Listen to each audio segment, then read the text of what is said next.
हर हर महादेव दोस्तों, आप सुन रहे थे मेरे साथ मनमर्जियां। मनमर्जियां भाग 25। गुड्डू को पहली बार मिश्रा जी के साथ इतना वक्त बिताने का मौका मिला था।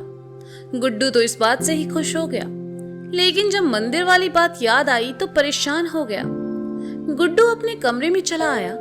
कमरे में आते ही फिर शगुन के बारे में सोचने लगा। चाह कर भी वह शगुन का ख्याल अपने दिमाग से नहीं निकाल पा रहा था। वह कमरे की खिड़की के पास आकर खड़ा हो गया और बाहर गली में देखने लगा। गली में कोई चहल पहल नहीं थी, बस स्ट्रीट लाइटें जल रही थी और थोड़ी थोड़ी देर में इक्का दुक्का साइकिल रिक्शा वहां से गुजर रहे थे। गुड्डू बड़बड़ाने लगा, ये सब क्या है? हम उनके बारे में इतना काहे सोच रहे हैं? कल रात जो हुआ हमने जानबूझकर तो नहीं किया ना, बस हो गवा और माफी मांगते हम। पर उससे पहले वो यहाँ से चली गई। मंदिर में वो लड़का लड़की को देखकर काहे लगा जैसे हम भी पहले वहां जा चुके हैं। जी कुछ चीजें ना अब हमारी समझ से बाहर हो रही है। हमारे इन सवालों का जवाब ना सिर्फ एक ही इंसान दे सकता है, वो है गोलू। पर न जाने कहाँ मरा पड़ा है वो। अभी फोन होता हमारे पास तो गोलू को फोन मिलाते ना हम और बुलाते यहाँ फोन लेकर। गुड्डू भैया, तभी वेदी ने कमरे में आते हुए कहा। हाँ वेदी, क्या हुआ? गुड्डू धीरे धीरे चलकर उसकी तरफ आया तो वेदी ने गुड्डू का फोन उसकी तरफ करके कहा, कुछो नहीं, हम तो बस आपको ये फोन देने आए थे। आज शोरूम से चाचा देकर गए थे। गाड़ी की सर्विस करवाने गए थे, तब गाड़ी में मिला था।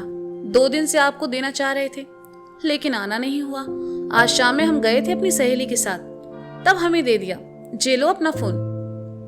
गुड्डू ने अपना फोन देखा तो खुशी से चेहरा खिल उठा और कहा, अरे बहुत सही वक्त पर आई हो वेदी तुम। हम ना अपने फोन के बारे में ही सोच रहे थे। गुड्डू को उसका फोन देकर वेदी चली गई। गुड्डू ने फटाफट से फोन का लॉक खोला और जैसे ही गोलू को फोन लगाने लगा, देखा आखिरी बार उसने शगुन को फोन किया था। गुड्डू हैरान था कि उसके फोन में शगुन के नाम से नंबर कैसे आया। सोचकर उसने कॉल्स चेक किए। एक नहीं कई सारे फोन उसने शगुन को किए थे। अब तो गुड्डू की टेंशन और बढ़ गई। वह आकर बिस्तर पर बैठ गया। गुड्डू को कुछ समझ नहीं आ रहा था। उसने शगुन का नंबर निकाला और मन ही मन सोचने लगा, फोन लगाकर देखते हैं इनका नंबर हमारे फोन में कैसे आया। गुड्डू ने शगुन का नंबर डायल किया, लेकिन शगुन की किस्मत आज अच्छी थी कि उसका फोन नेटवर्क में नहीं था। जे नंबर तो लग ना रहा है, छोड़ो गोलू को फोन करके पूछते हैं कहाँ है वो। कहते हुए गुड्डू ने गोलू का नंबर निकाला और उसे फोन लगाया। 2-3 रिंग जाने के बाद ही गोलू ने फोन उठा लिया और कहा, हेलो, हाँ गुड्डू भैया, इतनी रात में काहे फोन किया? गोलू साले तिकड़मबाज, कहाँ मरे पड़े हो?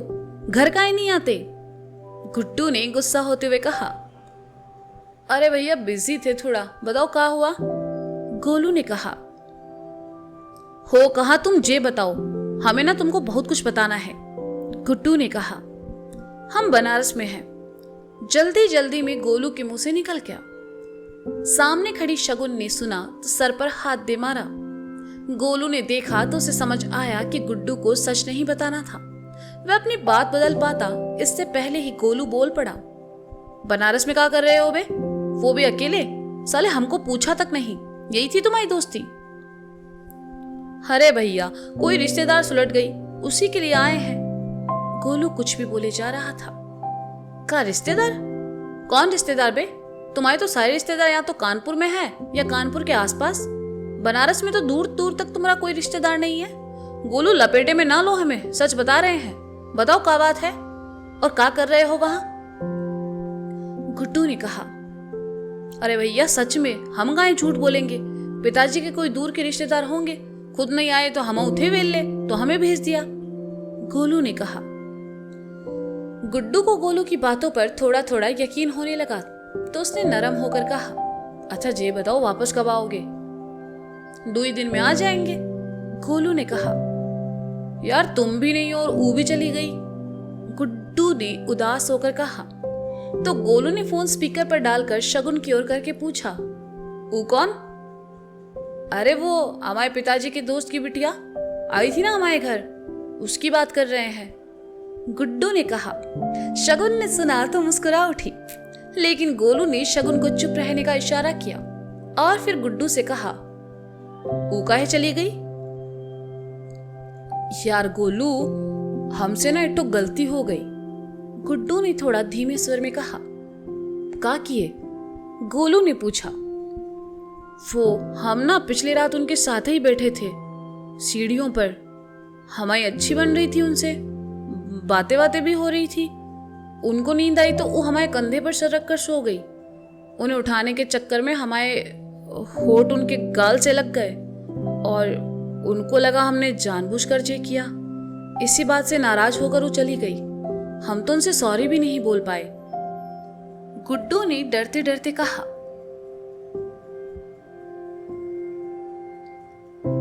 उधर शगुन और गोलू ने सुना तो दोनों दबी सी हंसने लगे। गुड्डू की इस मासूमियत और शगुन को उस पर और प्यार आने लगा।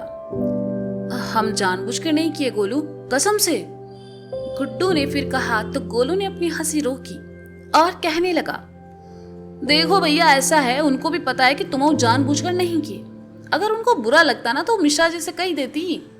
और रही बात जाने की, तो हो सकता है अपने घर गई हो। तुम ना ज्यादा टेंशन ना लो, मिलते हैं हम तुमसे आकर। अरे गोलू सुनो, एक बात और बतानी है तुमको। आज ना पिताजी हमें बाहर घुमाने ले गए थे, गुड्डू ने खुश होकर कहा। का सच्ची? हम नहीं मानते। गोलू को जैसे अपने कानों पर यकीन नहीं हुआ। अरे सच में गोलू, हमें घुमाने लेकर गए थे, हमारे साथ मुरली के यहाँ पाव भाजी भी खाई। आज तो पिताजी ने खुश कर दिया हमें, गुड्डू ने खुशी से भरकर कहा। सही है, मिश्रा जी का भी मतलब प्यार तो बहुत करते हैं तुमसे, बस बताते नहीं है, गोलू ने कहा। हाँ गोलू, हम ना खामखा पिताजी को सख्त समझते थे। अरे वो तो मक्खन है, मक्खन। गुड्डू ने इतना ही कहा था कि तभी दरवाजे पर खड़े मिश्रा जी की आवाज आई। गुड्डू, इतनी रात में किससे बात कर रहे हो? गोलू है पिताजी, गुड्डू ने कहा। उधर गोलू के कानों में मिश्रा जी की रौबदार आवाज पड़ चुकी थी। उबैल से बात करने से अच्छा है जाकर सो जाओ, मिश्रा जी ने कहा। जी पिताजी, गुड्डू ने कहा तो मिश्रा जी चले गए। दूसरी ओर गोलू भी अपनी बेइज्जती भरे शब्द सुन चुका था, इसलिए उसने कहा, देख लिया, इन्हें मक्खन कह रहे थे तुम। हम दोनों जमीन आसमान भी ले आए ना, तब भी तुम्हारे पिताजी की नजर में रहेंगे बैल ही। चलो रखते हैं हम फोन, कल करते हैं। अरे गोलू सुनो तो, गुड्डू ने कहा, लेकिन गोलू ने फोन काट दिया और सोने चला गया। गुड्डू ने भी फोन साइड में रखा और आकर बिस्तर पर लेट गई। बनारस, उत्तर प्रदेश। सुबह शगुन और गोलू जब गेस्ट हाउस जाने लगे तो प्रीति ने कहा, दी मैं भी आप लोगों के साथ चलती हूँ, मैं भी आप दोनों की हेल्प करवा दूंगी। प्रीति जी, काम करने के लिए हमने स्टाफ रखो है, आप खुद को तकलीफ काहे दे रही हैं? गोलू ने कहा। क्या लाइन मार रहे हो मुझ पे? प्रीति ने गोलू को घूरते हुए कहा। जरूरत ही नहीं है, हम पहले से बुक हैं, गोलू ने इतराते हुए कहा। ये कब हुआ? प्रीति ने कहा। जे ना बहुत लंबी कहानी है, कभी फुर्सत में सुनाएंगे, गोलू ने कहा तो प्रीति ने उसके सामने आकर कहा, इसलिए तो कह रही हूँ कि मुझे भी साथ लेकर चलो, अपना काम भी कर लेना और मुझे अपनी लव स्टोरी भी सुना देना, है ना अच्छा आइडिया? हमारे यार बहुत जान खाती हो तुम, चलो, गोलू ने कहा तो प्रीति भी शगुन और गोलू के साथ चली आई। रोहन अपने कमरे के गेट पर खड़ा प्रीति को जाते हुए देखता रहा। दरअसल प्रीति ने जॉब छोड़ दी थी और ये बात वो शगुन को बताना नहीं चाहती थी, इसलिए छुट्टी होने का बहाना करके वह उन लोगों के साथ निकल गई। रोहन प्रीति को चाहने लगा था, लेकिन अपने प्यार का इजहार कर पाता इससे पहले ही प्रीति और उसके बीच गलतफहमी पैदा हो गई। शगुन, प्रीति और गोलू गेस्ट हाउस के लिए निकल गए। गोलू प्रीति को ऐसे बढ़ा चढ़ाकर झूठी झूठी कहानी सुना रहा था और प्रीति ने यकीन भी कर लिया। तीनों गेस्ट हाउस पहुंचे। गोलू का स्टाफ वहां आ चुका था। गोलू ने उन्हें सारे काम समझा दिए और फिर शगुन से कहा, भाभी बाकी सब तैयारियां हम देख लेंगे, आप ना जी फूल वाले से कहकर जहां जहां लड़ियां लगवानी है वो लगवा दो। ठीक है, मैं करवा दूंगी। शगुन ने कहा। और मैं क्या करूं? प्रीति ने पूछा। आप ना जाकर खाए पिए मौज करें, काम हम संभाल लेंगे, गोलू ने कहा और चला गया। दी, आपके ये गोलू जी बड़े जिम्मेदार बन गए हैं। मतलब जिस गोलू से मैं शादी में मिली थी वो ऐसा तो बिल्कुल नहीं था। ये चमत्कार कैसे हुआ? प्रीति ने पूछा। प्यार सबको बदल देता है प्रीति, शगुन ने कहा और फिर फूल वाले से कहकर फूलों की लड़ियां लगवाने लगी। शगुन और प्रीति मिलकर फूलों की लड़ियां लगवा रही थी। कहीं से वहां एक बहुत ही प्यारा सा छोटा सा कुत्ता आ गया। प्रीति ने देखा तो उसके पास चली आई। प्रीति उसे सहलाने लगी। देखा उसके गले में कुछ लेटर सा बंधा हुआ था। प्रीति ने उसे निकाला और खोलकर पढ़ने लगी। उसमें लिखा था, गलती इंसान से होती है, हर इंसान दूसरा मौका डिजर्व करता है। आई होप तुम भी मुझे एक मौका दोगी अपनी बात रखने का। प्रीति ने पढ़ा तो इधर उधर देखने लगी। दूर खड़ा रोहन उसे दिखाई दिया तो प्रीति समझ गई कि ये रोहन ने ही लिखा है। उसने रोहन की तरफ देखते हुए वो लेटर फाड़कर फेंक दिया और वहां से चली गई।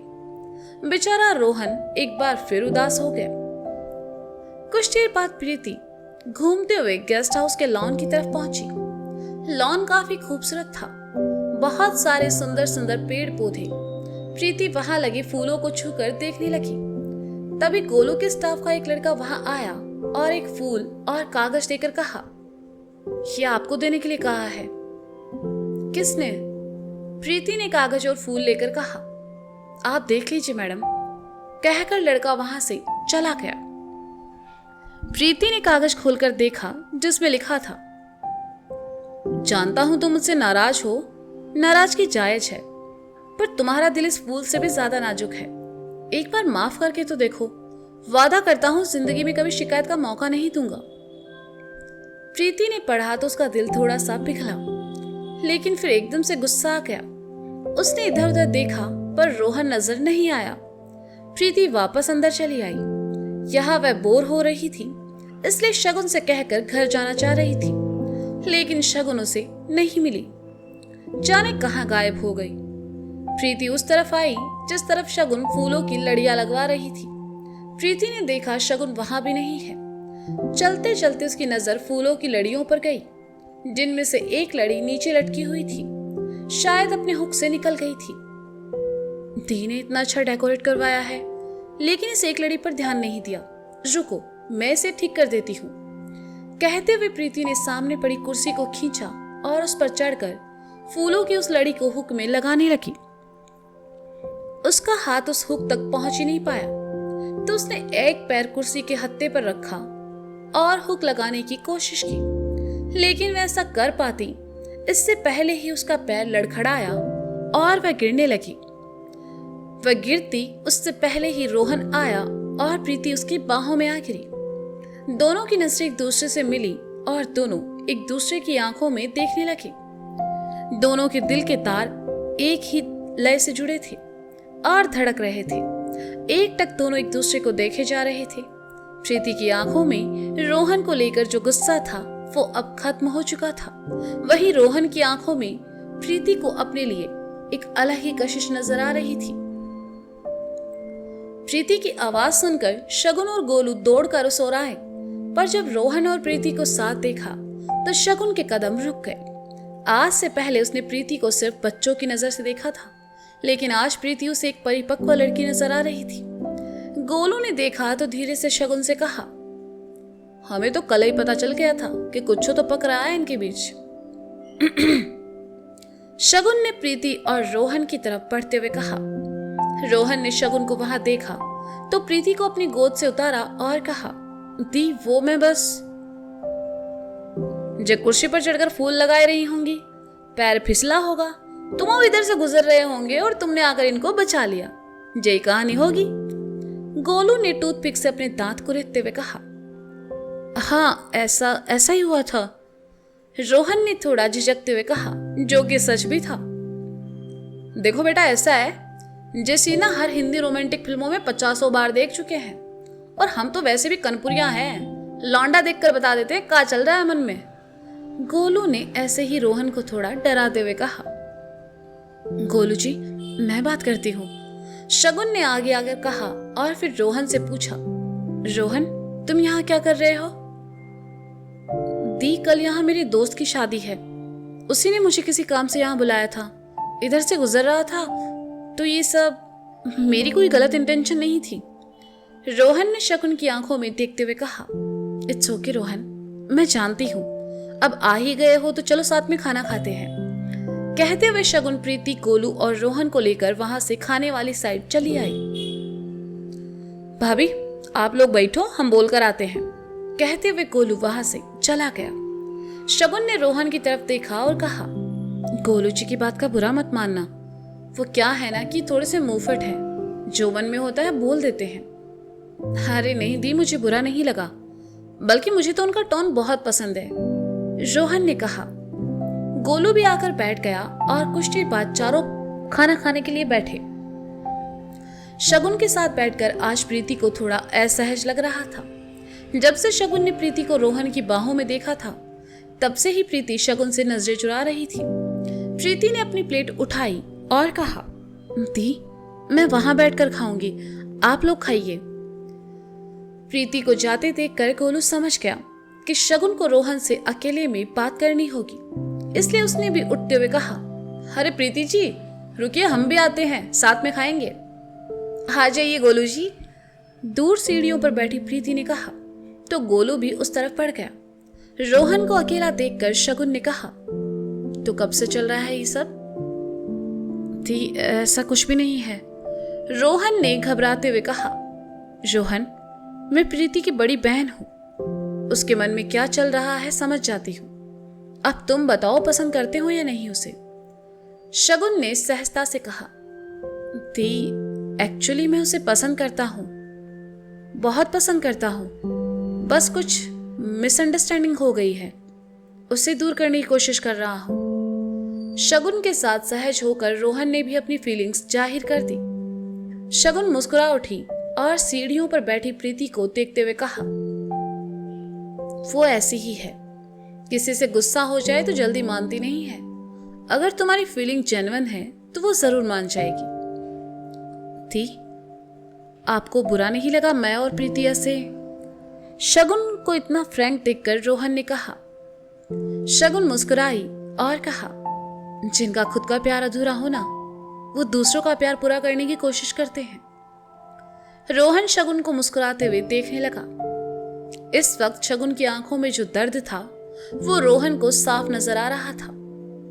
तो दोस्तों ये था मन मर्जियां भाग 25। इसका अगला भाग आप जल्द ही सुनेंगे मेरे साथ। तब तक के लिए शुक्रिया, बाय बाय, अपना ख्याल रखिए और हाँ, सुनते रहें मन मर्जियां मेरे साथ। Bye bye.